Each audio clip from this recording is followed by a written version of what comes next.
Assalamualaikum warahmatullahi wabarakatuh. Bersama saya Ibu Dwi. Pada pertemuan yang ke-10 kita akan membahas tentang pengarahan pelayanan keperawatan. Pengarahan pelayanan keperawatan dalam fungsi manajemen adalah fungsi yang ketiga. Ya. Nah, istilah tentang pengarahan itu banyak. Ya, pertama pengkoordinasian, kemudian pengaktifan, pembinaan, dan penggerakan. Gunanya apa pengarahan? Melaksanakan kegiatan yang telah direncanakan sebelumnya. Dan dalam pengarahan pekerjaan diuraikan dalam tugas-tugas yang mampu kelola.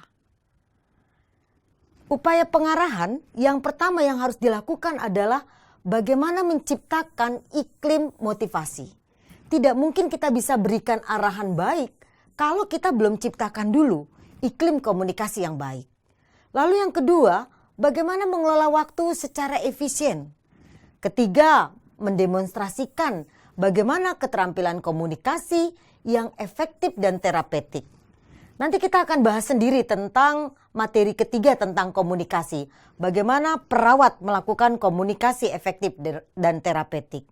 Dan keempat, untuk upaya pengarahan adalah pengelolaan konflik dan memfasilitasi kolaborasi. Banyak sekali konflik yang harus kita hadapi sebagai seorang perawat.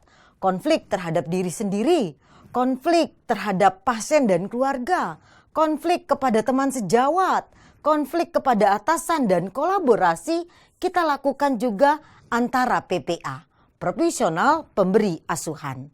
Dan kemudian upaya pengarahan berikutnya adalah melaksanakan sistem pendelegasian dan supervisi.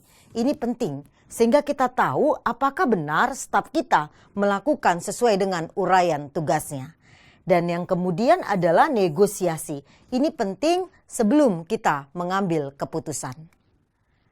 Dalam proses manajemen keperawatan diawali dengan proses input. Ya, mulai dari pengumpulan data, informasi, ada data, ada personil, ada peralatan, dan ada fasilitas.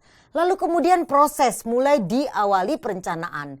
Dan pengarahan sendiri itu adalah outputnya. Ya, bagaimana pemecahan masalah, pengambilan keputusan, perubahan, mengatasi konflik, dan bagaimana komunikasi dan sistem analisa. Dan kemudian dikatakan tadi bahwa pengarahan juga bisa sebagai penggerak. Pelaksanaan kepemimpinan, pembimbing, motivasi, komunikasi, dan koordinasi. Dan ketika kita melakukan penggerakan dalam pelaksanaan tugas, kita perlu dulu memahami bagaimana petunjuk teknis pelaksanaan di ruang rawat itu sendiri. Kemudian bagaimana SPO-nya, standar prosedur operasionalnya, dan bagaimana penjadwalan sistem ketenagaannya. Ini penting menjadi bagian kita ketahui sehingga kita mampu menggerakkan staf kita dalam menjalankan tugasnya. Tidak mungkin kita menggerakkan staf kita kalau kita tidak punya petunjuk teknis, tidak punya SPO, dan juga tidak ada penjadwalan yang baik. Pengertian daripada pengarahan itu sendiri, proses penerapan rencana manajemen untuk mencapai tujuan keperawatan. Ya, jadi ada rencana dan pasti ada goalnya. Ingat saja itu. Nah, pengarahan itu sendiri pembinaan pada seluruh staf. Ya, dalam pengarahan ada 3 elemen yang harus diperhatikan. Pertama, bagaimana kepemimpinan kita. Ini amat sangat mempengaruhi ketika kita melakukan pengarahan kepada staf. Kemudian bagaimana cara komunikasi kita. Ini juga sangat mempengaruhi ketika kita lakukan pengarahan. Dan kemudian motivasinya. Ya, organisasi yang berkembang, ya, rumah sakit yang berkembang, ada jadwal khusus bagaimana pimpinan keperawatan melakukan coaching kepada stafnya. Sehingga pimpinan keperawatan tahu bagaimana apa yang sudah dilakukan oleh stafnya. Oleh karena itu perlu kita paham tentang 3 elemen dalam pengarahan. Dan tujuan pembinaan itu sendiri pertama pastinya mengkoordinir kegiatan staf pelaksana agar kegiatannya yang beragam terkoordinir pada satu atau satu tujuan. Kedua, memelihara hubungan komunikasi interpersonal antara pimpinan dan staf. Ketiga, melalui pembinaan yang diberikan atasan dapat menyalurkan ide-idenya sedemikian rupa sehingga staf dapat memahami dengan tepat apa yang diharapkan. Ini tujuan daripada pembinaan ya, atau pengarahan atau penggerakan. Nah, lalu kemudian tujuan berikutnya mendidik dan memberikan tambahan pengetahuan, pengalaman bagi staf. Dan kemudian juga sekaligus kita melakukan fungsi pengawasan dan pengendalian agar tidak terjadi penyimpangan dan diarahkan pada tujuan organisasi. Itu tujuan dari pembinaan. Dan fungsi pembinaan itu sendiri pertama adalah untuk membuat agar karyawan melakukan tugas sesuai dengan apa yang diinginkan untuk mencapai tujuan organisasi. Coba bayangkan kalau organisasi tidak ada pembinaannya, tidak ada pengarahan, semua berjalan menurut akhirnya keinginan sendiri. Sehingga tidak mencapai apa yang menjadi tujuan organisasi.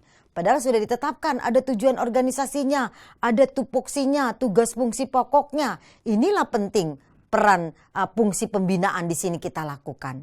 Yang kedua, meningkatkan semangat tenaga keperawatan juga non keperawatan ketika di ruang rawat inap itu ada juga tenaga non keperawatan. Tentunya perlu juga dilakukan pembinaan atau pengarahan.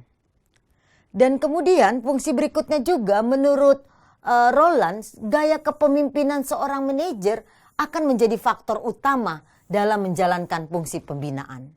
Terlihat nanti kita kemarin sudah belajar tentang bagaimana jenis-jenis kepemimpinan dan karakternya ya. Ini terlihat pada saat lakukan pembinaan atau pengarahan.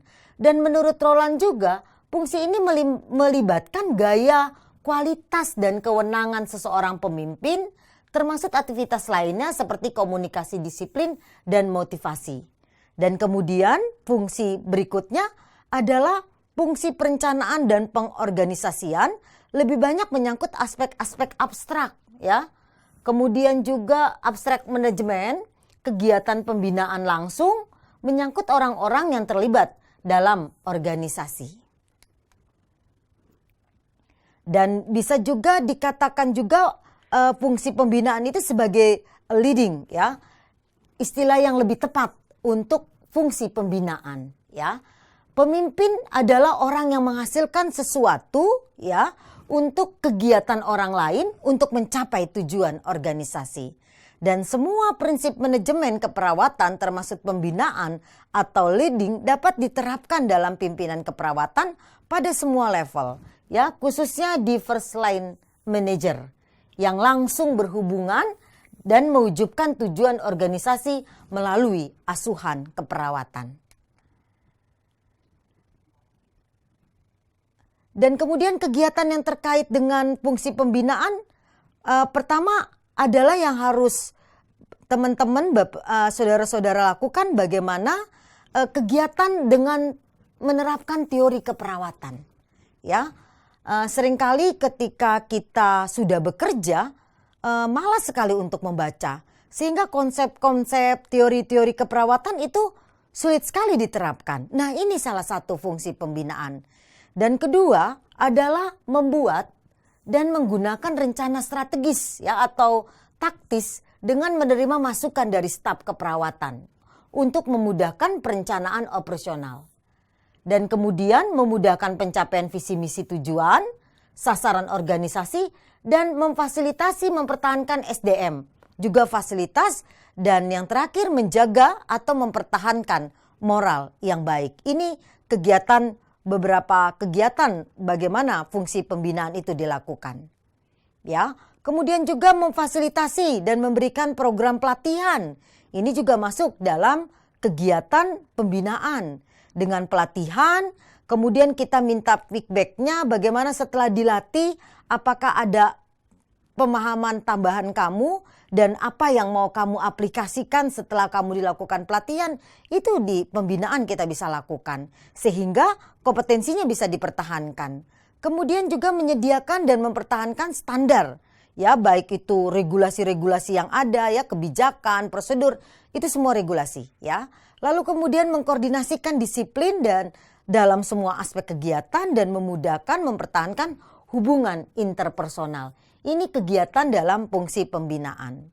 Dan selanjutnya juga memberikan kesempatan untuk konseling, membangun dan mempertahankan kepercayaan dan kerja tim, mengatasi atau memanage konflik, mengorganisir sumber daya manusia ya yang potensial.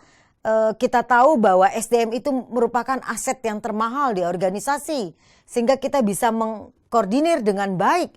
Itu juga masuk dalam kegiatan pembinaan dan kemudian juga mendelegasikan wewenang. Itu yang dimaksud tentang bagaimana peran pengarahan, fungsi pengarahan dalam pelayanan keperawatan. Terima kasih.